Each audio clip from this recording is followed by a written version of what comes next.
Hello everyone, welcome to my channel. The topic of today's video is the doctor PJ Mehta sir की जो book है practical medicine, हम उसको review करने वाले हैं।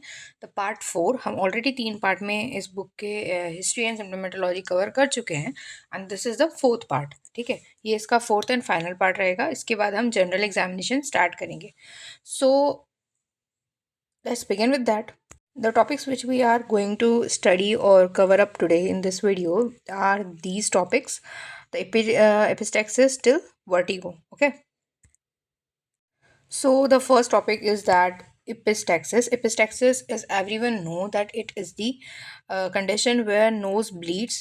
Nose bleeding को हम एपिस्टैक्सिस बोलते हैं। और अगर नोज ब्लीडिंग हो रही है तो ब्लीडिंग होने के लिए, अगर ब्लीडिंग कंटिन्यूस ब्लीडिंग हो रही है तो उसके लिए मतलब कहीं ना कहीं हिमेटोलॉजिकली कहीं ना कहीं हमारे जो प्लेटलेट काउंट्स है वो कम हो रहे हैं, या फिर कहीं ना कहीं हमारे जो क्लॉटिंग फैक्टर्स है उसमें कुछ ना कुछ फॉल्ट आ रहा है। सो इससे रिलेटेड हम सारे रीजंस देखेंगे। हिमेटोलॉजिकली क्या क्या रीजंस हो सकते हैं, तो थ्रोम्बोसाइटोपिनिया होगा। थ्रोम्बोसाइटोपिनिया का मतलब होता है decrease platelet count.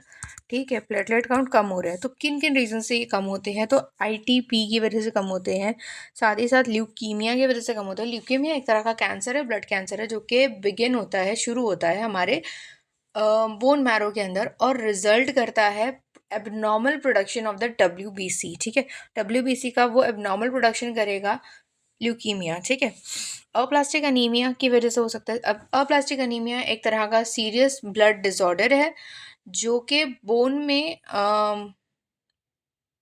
when bone marrow does not produce enough blood cells leading to fatigue, जिसके सिम्टम्स क्या हो गया कि हमारे बोन मैरो के अंदर क्या होगा कि वहाँ पे वो सही तरीके से ब्लड सेल्स को नहीं बनाएगी, और जिसकी वजह से उस पर्सन के अंदर जो सिम्टम्स हमको देखने के लिए मिलेंगे, they are the fatigue and the frequent infections हो गए उसको, और साथ ही साथ वो इजीली ब्लीड कर जाएगा हल्के से ब्रूइसेस पे, और हल्का सा उसको स्क्रैच भी लगा तो।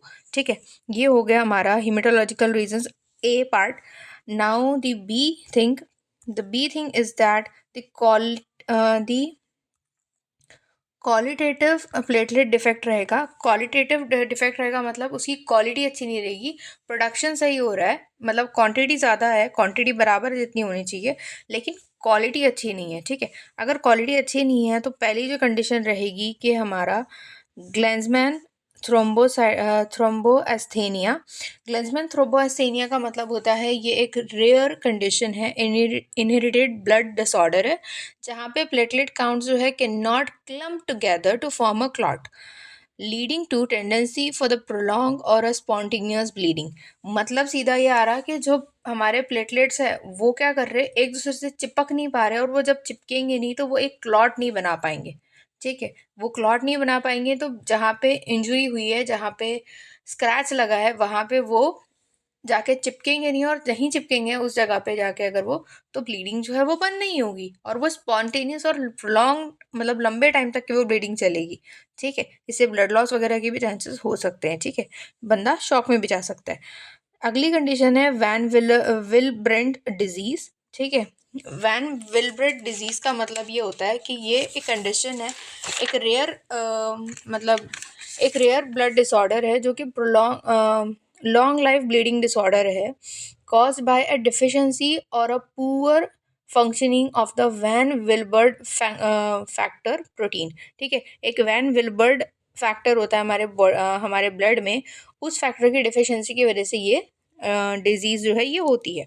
ठीक है, अगली जो चीज़ है कोएगुलेटिंग डिसऑर्डर्स, जिसमें हीमोफीलिया आ गया, या फिर हमारा अफाइब्रोनोजेनीमिया आ गया। ठीक है, अफाइब्रोनोजेनीमिया का मतलब है कि फैब्रिन जो हमारे ब्लड में होता है, एक हमारा क्लॉटिंग फैक्टर होता है, जो एक प्रोटीन या क्लॉटिंग फैक्टर होता है, वो अगर हमारी बॉडी में लैक है तो उसकी वजह से क्या होगा कि हमको क्लॉटिंग डिसऑर्डर हो सकता है, उससे क्लॉटिंग टाइम जो है वो ऑटोमेटिकली कम हो जाता है। ठीक है, हीमोफीलिया जो चीज़ है ये इनहेरिटेड ब्लड डिसऑर्डर है where blood does not clot properly due to the lack of the clotting factor 7 and 9। Okay, miscellaneous कौन कौन सी कंडीशंस होंगी, तो हाइपर स्प्लीनिज्म, स्प्लीन जो है बहुत बड़ा हो जाएगा और वो ज़बरदस्ती हमारे जो सेल्स है उनको किल करने की कोशिश करेगा। ठीक है, उसके बाद में विटामिन B12 की डिफिशियंसी की वजह से ठीक है।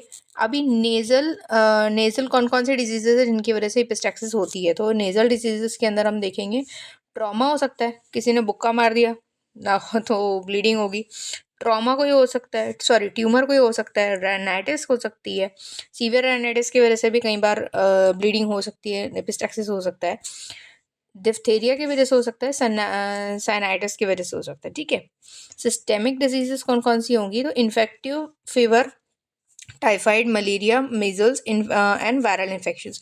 हाइपरटेंशन की वजह से हो सकता है, हायर एल्टीट्यूड की वजह से हो सकता है, और कोलेजन डिजीजेस की वजह से हो सकता है। दयादी, स्यूडोक्सिनथोमा इलास्टिकम और एलर्स डॉनलेस सिंड्रोम। ठीक है, ये सारी चीज़ों की वजह से भी कई बार हो सकता है। अभी हमने जो देखा वो था एपिस्टैक्सिस, नोज ब्लीडिंग। अब हम देख रहे हैं कि गम्स में से अगर ब्लीडिंग हो रही है तो क्या होगा। हिमेटोलॉजिकल कॉजेज सेम रहेंगे जैसे कि हमारे ऑलरेडी हम देख चुके नोज में। ठीक है। उसके बाद गम्स डिसीजेस कौन कौन सी हो सकती है, तो जिंजिवाइटिस हो सकता है, जिंजिवाइटिस है, पेरोडोंटाइटिस है, हर्पीस है, विंगटन्स इन्फेक्शन है। सिस्टेमिक डिजीज में स्कैरी हो सकता है, ड्रग्स अगर वो ले रहा है जैसे कि फिनिटोइन थेरेपी अगर वो है। उसके अलावा डायबिटीज़ मेलाइटस है, कुशिंग सिंड्रोम है, प्रेगनेंसी है, हैनॉच कौन परप्यूरा है, और connective tissue disease like Ehlers Danlos syndrome अगर है तो। ठीक है। हम देख रहे थे इचिंग, और इचिंग के अंदर जो भी स्किन कंडीशंस होंगी तो वो कौन कौन सी होंगी, स्केबिस हो सकती है, और कैंडिडियासिस हो सकती है, सोरियासिस हो सकती है, अर्टिकेरिया हो सकता है, पेडिकुलाइटिस हो सकता है, एलर्जिक राइनाइटिस हो सकता है, और ड्राई स्किन हो सकती है। ठीक है। सिस्टेमिक डिजीजेस कौन कौन सी होंगी, तो ड्रग रिएक्शन हो सकता है, किसी भी तरह का कोई भी ड्रग अगर आपने लिया और उसकी आपको एलर्जी रही तो ड्रग रिएक्शन हो सकता है, उसकी वजह से इचिंग हो सकती है। सेनाइल परप्यूरा हो सकता है। इन्फेक्शंस में एंटेरोबाइबस वर्मिकुलरिस हो सकता है, hookworm infection, tinea infection and hydrated cyst हो सकता है। एंडोक्राइनल डिजीजेज में diabetes mellitus is an compulsory disease, then hypothyroidism, then hepatic diseases, obstructive jaundice, and primary biliary cirrhosis. Then the renal conditions are the chronic renal failure, and the blood disorders are the polycythemia vera, pregnancy, Huntington's disease and myeloma. Pregnancy के अंदर भी कई बार etching हो सकती है। ठीक है।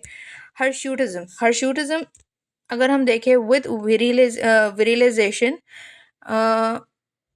एरहेनोब्लास्टोमा की वजह से हो सकता है। Malignancy, adrenal tumour, then congenital adrenal hyperplasia and testicular tumour की वजह से ये हो सकता है। ठीक है। यहाँ पे जो चीज़ दी हुई है तो hirsutism with the gums hypertrophy due to the phenytoin toxicity की वजह से ये हुआ है। Without virilization familial idiopathic polycystic ovarian syndrome, acromegaly, chronic Cushing syndrome, Heron syndrome and congenital adrenal hyperplasia। कौन कौन से ड्रग्स की वजह से ये हो सकता है, तो एड्रेनोजिन, देन फिंटेंस सोडियम एंड मिन ऑक्सीडल की वजह से ये होगा। अगला है गायनेकोमेस्टिया जो चीज़ है इसकी कौन कौन सी कंडीशंस में हो सकता है, तो पहला होगा फिजियोलॉजिकल कंडीशन ड्यूरिंग इन्फेंसी और एट प्यूबर्टी ये होगा। दूसरा रीफीडिंग की वजह से, रिकवरी फ्रॉम वेस्टिंग डिजीजेस, किसी भी डिजीज़ के साइड इफ़ेक्ट के तौर पे ये हो सकता है। ठीक है। उसके अलावा टेस्टिकुलर अगर कोई प्रॉब्लम है तो agenesis, orchitis, tumour, Klinefelter syndrome की वजह से। एंडोक्राइनल कॉज में acromegaly, adrenal tumour, ectopic hormone production. Then drugs कौन कौन से हो सकते हैं जिनकी वजह से ये, जिनके साइड इफेक्ट्स की वजह से ये हो सकता है, डिजिटैलिस की वजह से, स्पिरोनोलैक्टोन की वजह से, फिनोथैलिन्स की वजह से, और मेट्रोक्लोप्राइडिन प्राइड एंड सेमीटिडिन की वजह से। और मिसलिनियस कंडीशंस जो होंगी सिरोसिस ऑफ लिवर की वजह से, रोमैटॉइड आर्थराइटिस की वजह से, और लेप्रेसी की वजह से। ठीक है। इसके अलावा अगला जो कंडीशन है दैट इज़ अ बैक एक क्यों होगा? फिजियोलॉजिकल कंडीशन में फॉल्टी पोस्चर की वजह से, आड़ा टेढ़ा बैठा है तो उसकी वजह से हो सकता है, एस्थमेटिक इंडिविजुअल्स एंड प्रेगनेंसी की वजह से, ट्रॉमा में प्रोलॉन्ग इंट्रावर्टिब्रल डिस्क लंबार स्ट्रेन की वजह से हो सकता है। ठीक है, देन इन्फेक्शंस कौन कौन से होंगे जिनकी वजह से हमको बैक एक हो सकता है? इन्फेक्शंस के अंदर आएगा osteomyelitis, then tubercular spine, that is a Pott's spine, new neoplasm जो है कौन कौन से ट्यूमर्स की वजह से होगा? नियोप्लाज्म मतलब कैंसर्स कौन कौन से जिसकी वजह से हमको बैक हो सकता है? प्राइमरी ट्यूमर्स की वजह से, सेकेंडरी ट्यूमर्स की वजह से और मल्टीपल माइलोमा की वजह से। मेटाबॉलिक कंडीशंस कौन सी होंगी? तो osteoporosis, osteomalacia and hyperparathyroidism and renal stones की वजह से भी बैक हो सकता है। कंजेनाइटल डिजीजेज में स्पाइनल बाइफिडा, आर्थराइटिस में rheumatoid arthritis, osteoarthritis and ankylosing spondylitis, referred pain हो सकता है कोई और जगह का, कोई और डिजीज के लिए रिफर्ड पेन हो सकता है जिसकी वजह से बैक हो रहा है हमको। पैंक्रेटाइटिस हो सकता है, रेट्रोपेरेंटियल ट्यूमर हो सकता है, कोलिसिस्टाइटिस है, वर्टिकुलाइटिस है, वर्टेड यूटेरस है और यूटेराइन प्रोलैप्स है। स्पाइनल डिफेक्ट के डिफॉर्मिटीज में अगर हम देखें तो काइफोसिस, स्क्लेरोसिस एंड लॉर्डोसिस। ठीक है, अभी आ जाओ हिकअप्स के ऊपर। हिचकी क्यों लगती है? हिचकी के लिए कौन कौन से रीजंस है? तो मेटाबॉलिक अगर कॉज देखा जाए तो मेटाबॉलिक कॉजेज के अंदर अगर हम देखेंगे यूरेमिया है और डायबिटीज़ है। टॉक्सोमिया के अंदर हम देखेंगे टॉक्सो सेप्टिसीमिया और हाई फीवर है।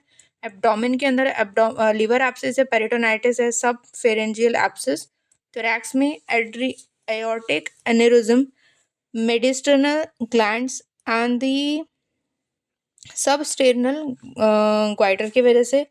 न्यूरोलॉजिकल कॉजेज अगर हम देखें हिकअप्स के लिए, अगर हिचकी के लिए न्यूरोलॉजिकल कोई कॉज अगर होगा तो इंसेफेलाइटिस की वजह से, मेनिंजाइटिस एंड ब्रेन ट्यूमर की वजह से। साइकोलॉजिकल अगर कॉज है तो हिस्टेरिकल अगर वो बंदा है तो, और न्यूरोसिस है, और इपीडियल इपिडेमिक हिकअप्स अगर हो सकते हैं उसको। ठीक है, अगला जो है हेडेक के लिए जो रीजंस है, हेडेक क्यों क्यों होगा? हेडेक के लिए जो रीजंस है they are the intracranial reasons. तो इंट्राक्रेनियल रीजंस के अंदर क्या आएगा कि मेनिंजेस में अगर प्रॉब्लम है, मेनिंजाइटिस अगर हो गया, वेसल्स में प्रॉब्लम है, इंट्राक्रेनियल एन्यूरिज्म है, मैलिग्नेंट हाइपरटेंशन है, देन सब एरिकोनाइड हीमोरेज है। स्कल में अगर कोई प्रॉब्लम है तो क्या होगा? Metastasis and Paget's disease, space occupying lesion अगर है, कोई ना कोई लीजन अगर ब्रेन में फॉर्म हो गया और वो प्रेशर दे रहा है दूसरे पार्ट्स के ऊपर, दूसरे ब्रेन के पार्ट्स के ऊपर, तो सब ड्यूरल हिमोरेज की वजह से, ट्यूमर की वजह से, ग्रैन्युलोमा की वजह से और एब्सिस की वजह से, और पोस्ट लंबार पंक्चर अगर करा गया उसकी वजह से भी हेडेक हो सकता है। एक्स्ट्रा क्रेनियल कॉजेज में, वैस्कुलर कॉजेज में अगर हम देखें तो माइग्रेन की वजह से, सब क्लेजियल cluster headache, post and temporal arteritis की वजह से। देन दिस स्केलेटल अगर हम कॉजेज देखें, पैगर्स डिजीज है और टॉर्टिकोलिस है। ठीक है, रेफर्ड पेन अगर हम देखें कि कहीं से कोई और जगह से अगर हमारे मतलब कोई और कंडीशन की वजह से अगर हेडेक हो रहा है तो कौन कौन सी कंडीशन हो सकती है? साइनसाइटिस की वजह से, आई स्ट्रेन की वजह से, बहुत ज़्यादा फ़ोन देखने की वजह से, या बहुत ज़्यादा आई स्ट्रेन अगर कहीं हो रहा है तो उसकी वजह से, देन दी ग्लूकोमा की वजह से और ऑरल की वजह से। ठीक है, और मिसलीनियस कंडीशंस कौन कौन सी हो सकती है? तो psychogenic and post traumatic, alcohol की वजह से, नाइट्रेट्स की वजह से, मोनो सोडियम ग्लूटेमेट इंजेक्शंस की वजह से। ठीक है, अब हमारे कान में अगर रिंगिंग हो रही है तो उसको हम बोलते हैं टिनिटस। टिनिटस के ऑडिटरी कॉजेज में अगर हम देखें तो एक्सटर्नल ईयर मतलब बाहर का जो कान है हमारा, उसमें क्या क्या रीज़न हो सकते हैं? तो वैक्स हो सकता है, पॉलिप हो सकता है और फॉरेन बॉडी हो सकती है। ठीक है, कान में दर्द के लिए या रिंगिंग ऑफ ईयर्स के लिए।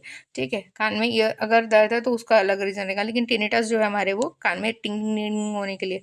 मिडल ईयर इन्फेक्शन अगर हो सकता है, इंटरनल ईयर के अंदर मेनिंजर्स डिजीज एंड लेबरेंथिस थाइटिस एंड ऑर्डिस्टिक न्यूरोमा की वजह से। सिस्टेमिक अगर कॉज देखा जाए तो माइग्रेन की वजह से हो सकता है ईयर पेन, देन बैरोट्रोमा की वजह से हो सकता है, एनीमिया की वजह से, then aortic regurgitation and salicylates and quinine की वजह से। ठीक है, then tingling and numbness, tingling and numbness मतलब सुनपना आना और मूंगी आना पैरों में, ठीक है, पैरों में या कोई भी पार्ट में ऑफ द बॉडी। तो पेरिफेरल न्यूरोपैथी की वजह से हो सकता है ये, या entrapment neuropathy, the carpal tunnel syndrome and the thoracic inlet tumor की वजह से। स्केलेटल अगर कॉज देखा जाए तो cervical spondylitis, lumbar canal stenosis, disc lesion हो सकता है और ट्यूमर हो सकता है और ट्रांजिएंट हो सकता है, ठीक है। ये हो गया हमारे टिंगलिंग एंड नमनेस। क्रैम्प्स क्यों होते हैं, तो इडियोपैथिक कॉजेज होते हैं उसके, और दूसरा है इलेक्ट्रोलाइट डिसबैलेंस की वजह से, जिसमें हाइपोनेट्रीमिया, हाइपोकैलीमिया और हाइपोमैग्नीशियमिया होता है, ठीक है, इसकी वजह से क्रैम्प हो सकते हैं। देन न्यूरोलॉजिकल कॉजेज अगर हम देखें तो न्यूरोलॉजिकल कॉज में अमायोट्रोपिक लेटरल स्क्लेरोसिस की वजह से, देन मस्कुलर डिस्ट्रॉफी की वजह से, मायोटोनिया की वजह से, पेरिफेरल न्यूराइटिस की वजह से। मेटाबॉलिक कॉजेज में अगर हम देखें कि क्रैम्प क्यों होता है, तो यूरेमिया और मैकेडल्स डिजीज की वजह से। ऑक्यूपेशन में अगर हम देखें कि क्रैम्प्स क्यों होते हैं, ऑक्यूपेशनल कौन कौन से रीजन होते हैं, तो हम देखेंगे कि माइनर्स में, राइटर्स में, टाइपिस्ट में, टेलर्स में और टेलीफोन ऑपरेटर के अंदर भी ये क्रैम्प्स होते हैं, ठीक है। उसके अलावा मिसलेनियस कॉजेज करने के प्रेगनेंसी में होते हैं, डिहाइड्रेशन पे होते हैं, हमारा क्रॉनिक वेस्टिंग डिजीज में होता है, और बहुत ज़्यादा अगर एक्सर्शन हो गया तो होते हैं, ठीक है। इंटरमिटेंट क्लाउडिकेशन, ठीक है। सो इसके अगर हम आर्टीरियल कॉजेज देखें तो अर्थमो के वजह से, उसके बाद में एम्बोलिज्म की वजह से, बर्गर्स डिजीज की वजह से। सिस्टमिक कॉजेज जो है डीएम, उसके अलावा सिफिलिस, एनीमिया, मैकडल्स डिजीज एंड ओवर एक्सर्शन की वजह से ये होता है। वर्टिगो, चक्कर क्यों आते हैं, तो चक्कर आने के लिए सबसे पहला जो रीज़न है कि भाई सेरेब्रल कॉजेज देख लो कि कौन कौन से है, तो सेरेबेलाइटिस, बेलिस्ट, फिर इंजुरी की वजह से, इन्फेक्शन की वजह से। ब्रेन स्टेम में अगर कोई डिफेक्ट आया तो वर्टिब्रो बेसिलर इनसफिशिएंसी की वजह से। वेस्टिब्यूलर अगर कोई कॉज है तो न्यूरोनाइटिस, ऑक्टिज एकॉस्टिक न्यूरोमा की वजह से। सेरेबेलो पॉन्टिन एंगल ट्यूमर की वजह से। ऑडिटरी अगर कोई कॉज है तो acute labyrinthitis, then Meniere's disease, effect of the toxic effect of the alcohol, streptomycin, साइलेट्स की वजह से। Spread of the disease from middle ear and eustachian tube block की वजह से। मिसलीनियस अगर कंडीशन है तो migraine, aura of the epilepsy, anaemia, hypotension and the हमारा हेड इंजरी अगर कुछ हुआ है तो, ठीक है। तो ये यहाँ तक के हमारे हो गए हैं 45 टॉपिक्स, और ये हमारा वीडियो यहाँ पे होता है एंड। अगले वीडियो में हम बात करेंगे जनरल एग्जामिनेशन के बारे में।